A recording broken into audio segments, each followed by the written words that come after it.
अस्सलाम वालेकुम। I hope you all are good. तो आज मैं आप लोगों से शेयर करने लगा हूँ थॉरक्स की गाइडलाइंस। तो थॉरक्स अगर हम देखें तो बाकी रीजन्स के मुकाबले में अपर लिम और लोअर लिम के मुकाबले में ईजीएस्ट रीजन है कवर करने के लिए, ठीक है। और वेटेज जहाँ तक है तो इससे तकरीबन एक एससीक्यू और हमारे पास 7 एमसीक्यूज आते हैं। तकरीबन 12 नंबर का पेपर आपका आता है एनाटमी के प्रॉफ में, ठीक है। तो ईजी है कवर करना, प्रायोरिटी बनानी है और कुछ टॉपिक्स हैं कि जो आपने फर्स्ट प्रायोरिटी पे करनी है और कुछ जो हैं चैप्टर्स के अंदर जो चीज़ें फजूल लिखी हुई हैं वो आप लोगों ने छोड़ देनी। जैसे कि जितने भी चैप्टर्स हैं, स्पेशली हार्ट हो गया, लंग्स वाले चैप्टर में आगे आपको बताऊंगा, उसके अंदर इसने जो है उसकी एम्ब्रियोलॉजिकल डेवलपमेंट और हिस्टोलॉजिकल फीचर्स वगैरह का ना बताया हुआ है। तो वो आप लोगों ने पहले ही क्रॉस कर देना है। वो आपका एम्ब्रियो वगैरह का पोर्शन है जो उसमें आप लोगों ने करना है, वो एम्ब्रियो की बुक में दिया हुआ है। तो यहाँ से आप लोगों ने कुछ भी नहीं करना है उस तरह की चीज़ें। तो आइए स्टार्ट करते हैं। सबसे पहले हम लोग देखते हैं चैप्टर नंबर 12। बीडी के अकॉर्डिंग मैं आप लोग को बताऊंगा कि आप लोगों ने किस तरह से करना है और जो बाकी एडिशनल चीज़ें हैं वो जो आप लोग ऐड कर लीजिएगा। तो आइए सबसे पहले चैप्टर 12 देखें। तो इंट्रोडक्शन वाला चैप्टर है। वैसे यूजुअली हम लोग क्या करते हैं, लैंडमार्क स्किप कर देते हैं, लेकिन इस चैप्टर के लैंडमार्क्स जो है ना वो इम्पोर्टेंट हैं, ठीक है। बाज़ का थॉरक्स का वाइवा शुरू ही इन लैंडमार्क से होता है, जिनमें ज़्यादा इंपॉर्टेंट जो हैं आप लोगों ने फर्स्ट टू इसके देख लेने, एक जगुलर नोच वाला और दूसरा जो है हमारे पास स्टर्नल एंगल, ठीक है। स्टर्नल एंगल या एंगल ऑफ लुइस बहुत ज़्यादा इंपॉर्टेंट है, ठीक है। अक्सर एचओडीज़ जो है थॉरक्स का वाइवा स्टार्ट ही इधर से करते हैं कि स्टर्नल एंगल क्या होता है और इसकी इंपॉर्टेंस क्या है। तो वो 4-5 पॉइंट आपको कम से कम पता हो, इसके चैप्टर 12 में ही लिखे हुए हैं लैंडमार्क्स में, ठीक है। उसके बाद आगे आ जाएँ तो थोरेसिक इनलेट का पता हो, स्पेशली उसमें से जो स्ट्रक्चर्स पास करते हैं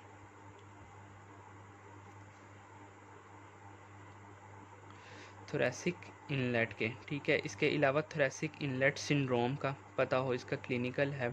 इसके अंदर कौन से जो हैं स्ट्रक्चर्स इन्वॉल्व होते हैं, यानी किस नर्व और आर्टरी का डैमेज वगैरह होता है, तो वो आप लोग को पता हो। थोरेसिक इनलेट सिंड्रोम कुछ बुक्स में थोरेसिक आउटलेट सिंड्रोम के नाम से भी होता है, TOS। तो वो आप लोगों ने देख लेना, वो एक जैसा ही है, ठीक है। KLM में थोरेसिक आउटलेट सिंड्रोम लिखा हुआ है और BD के अंदर थोरेसिक इनलेट सिंड्रोम लिखा हुआ है, तो मेनली आपको इसका पता हो। उसके बाद BD के अंदर ही उसने दिया हुआ है हमारे पास डायाफ्राम की ओपनिंग्स का, लार्ज ओपनिंग का टेबल 12.1। वैसे तो आपको डायाफ्राम की ओपनिंग्स पता हो स्मॉलर कौन सी हैं और उसमें फॉर्मेन ऑफ मर्गैग्नी होता है, क्या स्ट्रक्चर पास करते हैं, लेकिन स्पेशली जो इसकी लार्ज ओपनिंग्स है ना वो बहुत ज़्यादा इंपॉर्टेंट हैं। अक्सर ओएसपी वगैरह में वाइवा में भी पूछ लेते हैं, ठीक है, और रिटर्न में भी आ जाता है कि इसमें हमारे पास कौन कौन सी ओपनिंग्स होती हैं और इसमें से क्या क्या स्ट्रक्चर पास करते हैं और इनकी लोकेशन वगैरह। तो पहले चैप्टर से आप लोगों ने यही कुछ करना है। नेक्स्ट आगे अगर हम देखें चैप्टर नंबर 13 का, तो चैप्टर नंबर 13 जो है ना बेसिकली ये हमारे पास बोन्स का चैप्टर है, ठीक है। तो जो है ज़्यादा इंपॉर्टेंट ये ओएसपी और वाइवा वगैरह के लिए है। रिटर्न में इसमें सिर्फ वही आती हैं, रेस्पिरेटरी मूवमेंट्स चैप्टर के लास्ट पे दी हुई हैं। तो फिर भी आप लोगों ने अब क्या करना है इस चैप्टर में से वाइवा ओएसपी के लिए स्पेशली, सबसे पहले तो आपको डिफरेंस पता हो between typical and atypical ribs, ठीक है। अक्सर टीचर्स इसमें से पूछते हैं टिपिकल एटिपिकल रिब्स में क्या डिफरेंस है, कौन कौन से होते हैं, और इसके अलावा वर्टिब्री, टिपिकल और एटिपिकल वर्टिब्री में क्या डिफरेंस होता है। तो इन चीज़ों का आपको लास्ट में पता हो, ठीक है। चंद एक फीचर्स माइनस प्रोसेस में, ट्रांसफर्स प्रोसेस वगैरह में क्या क्या डिफरेंस है तो वो आपको पता हो। उसके बाद जो रिब्स हैं इनमें हमारे पास फर्स्ट रिब की जो अटैचमेंट्स हैं, ठीक है, वो मोस्टली ओएसपी वगैरह में भी आपका पड़ा होता है। उसके ऊपर एक दो ट्यूबरकल्स हैं, स्केलनी ट्यूबरकल होता है, उस पर कौन से मसल की अटैचमेंट है, ठीक है।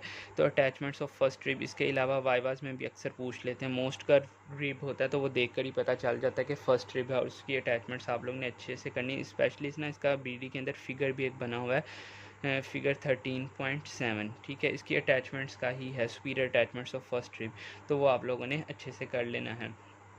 उसके बाद रिब की कॉमनेस्ट साइट क्या होती है फ्रैक्चर की, ठीक है, वो उसके एंगल पे होता है। अक्सर MCQs में पूछा जाता है, ये क्लिनिकल्स में पॉइंट नोट कर लीजिएगा।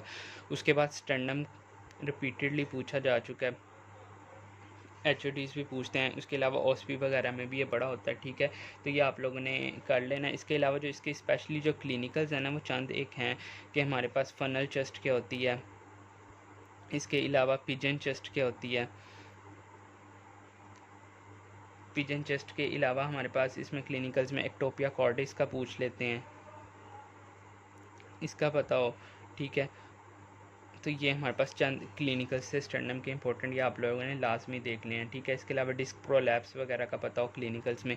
आगे आ जाएँ तो जॉइंट्स की जो वैरायटी है, ठीक है, एटलीस्ट ये पता हो, ठीक है, एमसीक्यूज़ में आ जाती है। इसके अलावा वाइवा में पूछ लेते हैं प्राइमरी कार्टिलेजिनस जॉइंट कौन से हैं थॉरक्स के, ठीक है। इसके अलावा सेकेंडरी कार्टिलेजिनस कौन से हैं, और जो हमारे पास स्टर्नम क्लेविकल के दरमियान बन रहा है, स्टर्नम और जीफोर्ड प्रोसेस के दरमियान बन रहा है, तो वो सारा आप लोग को पता हो, ठीक है। मेनुब्डियम स्टर्नर जॉइंट कौन सा है, तो वैरायटी सारे जॉइंट्स की पता हो। उसके बाद जो रेस्पिरेटरी मूवमेंट्स हैं, ठीक है, ये हमारे पास बहुत इंपॉर्टेंट क्वेश्चन है, ठीक है। इस चैप्टर का कह लें इंपॉर्टेंट एक क्वेश्चन है वाइवाज में, स्टेज में, इसके अलावा प्रॉफ में भी आ चुका है स्पेशली, कि वो पूछ लेता है कि ड्यूरिंग क्वाइट ब्रीथिंग कौन सी होती है, और हमारे पास क्वाइट रेस्पिरेशन, इंस्पिरेशन में कौन कौन से मसल्स इन्वॉल्व होते हैं, कौन कौन सी ब्रीथिंग करवाते हैं, तो बिल्कुल चैप्टर के लास्ट पे लिखी हुई है, आप लोगों ने अच्छे से देख लेनी है, ठीक है। उसके बाद मूव ऑन करें तो हमारे पास नेक्स्ट चैप्टर नंबर 14 की तरफ। चैप्टर 14 जो है थोरेसिक वॉल वाला, तो ये चैप्टर हमारे पास एक इम्पोर्टेंट चैप्टर है, ठीक है। स्टार्टिंग में उसने वैसे मसल्स वगैरह के बारे में बताया हुआ है, वो आप लोगों ने छोड़ देना। स्टार्ट आपने करना है इंटरकोस्टल मसल्स से, ठीक है। इंटरकोस्टल मसल्स का जो टेबल है, एक्सटर्नल इंटरकोस्टल, इंटरनल इंटरकोस्टल और इनर मोस्ट इंटरकोस्टल वगैरह, ये आप लोगों ने मसल टेबल कर लेना है KLM से, स्पेशली इनके एक्शंस पता हों आपको, ठीक है। कि पूछ लेगा इंस्पिरेशन में कौन से इन्वॉल्व होते हैं, एक्सपिरेशन में क्या है, इसके अलावा इनके फाइबर्स की डायरेक्शन क्या है, उसका क्या रोल है, एक्सटर्नल ओब्लिक और इंटरनल ओब्लिक, वो सारे आपको पता हों, ठीक है।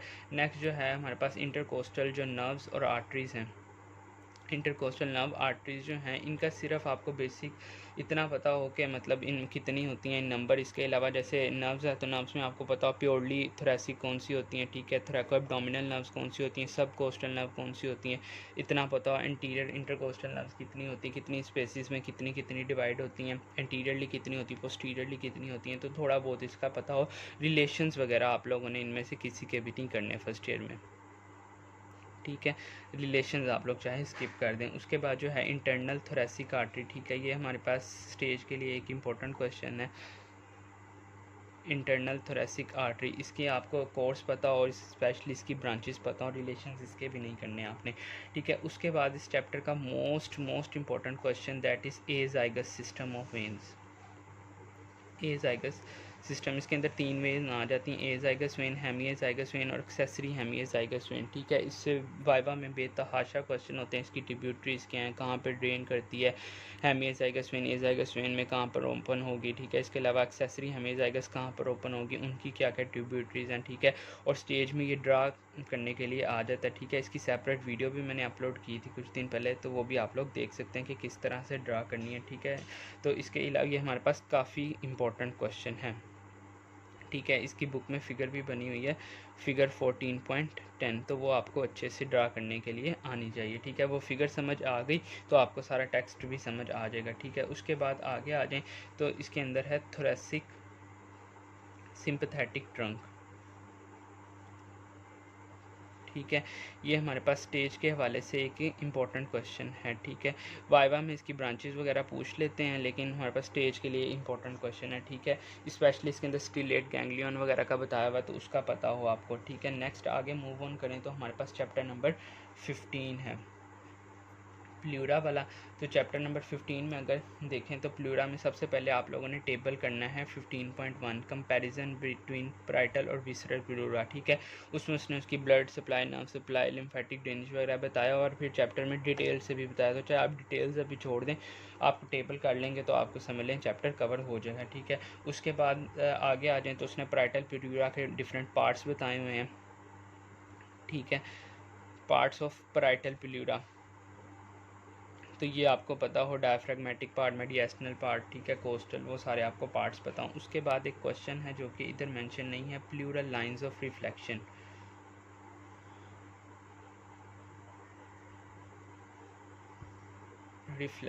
ठीक है। ये हमारे पास KLM के अंदर दिया हुआ है, ठीक है। ये 3 होती हैं। अक्सर बच्चे पूछते हैं तो वो बता देते हैं कि शायद ये पार्ट्स पूछें तो कहते हैं 4 होती हैं और ये होती हैं।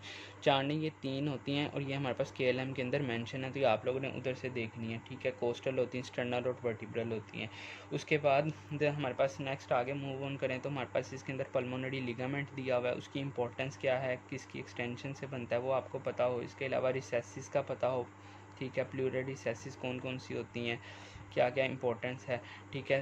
क्लिनिकल्स इसके इंपॉर्टेंट हैं, स्पेशली कि अगर हमारे पास उसके अंदर फ्लूइड एक्यूमुलेट हो जाए प्लूरल कैविटी के अंदर तो उसको ड्रेन करते हैं, जिसको हम कहते हैं पैरासेंटेसिस थोरेसिस, ठीक है। तो इसका पता हो, पूछ लेते हैं कि कहाँ पर हम ड्रेन करते हैं, यानी कौन सी इंटरकोस्टल स्पेस के अंदर ड्रेन करते हैं।